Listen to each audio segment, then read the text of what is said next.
আসসালামু আলাইকুম সবাইকে। আমার দুই মুরগি দুই বেবিদের নিয়ে ঘুরতেছে। ঘুইরা মাটি খুদাখুদি করে অবস্থা বেতাল।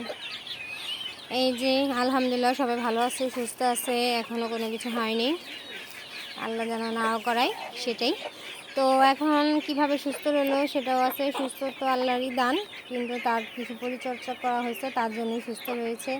ওদের টাইম মতো কোর্স করানো হচ্ছে। ওদের বোর্ডিংয়ের প্রথম ধাপের course complete, already liver tonic চলতেছে। আর ওদের হচ্ছে বোর্ডিং এখনও শেষ হয়নি। ওদের বোর্ডিং শেষ হবে কালকে 23 তারিখ।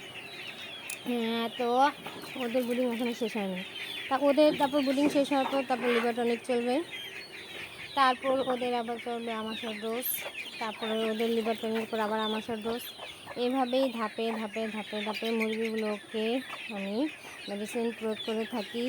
তারপর ওরা আলহামদুলিল্লাহ সুস্থ হয়ে ওঠে, ভালো থাকে, সুস্থ থাকে। তো আমি বারবার আমি ভিডিও বলে দিচ্ছি যে কী প্রয়োগ করলে ওরা ভালো থাকে সেটাই।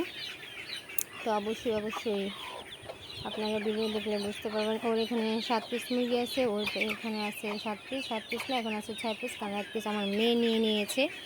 আমার মেয়ে ওরা আলাদাভাবে পালবে ঘরের ভিতরে। ওর অনেক শখ একটা মুরগি ঘরে পালবে আলাদা করে, তার জন্য নিয়েছে। তো এখন কারণ ওই 6 পিস অবশ্য আমি ঘরে রেখে দেবো তার জন্যই। আর এখান থেকে সব মুরগি আমি সেল করে দেবো, এই মুরগিগুলো, এই জন্যই এরকম করা।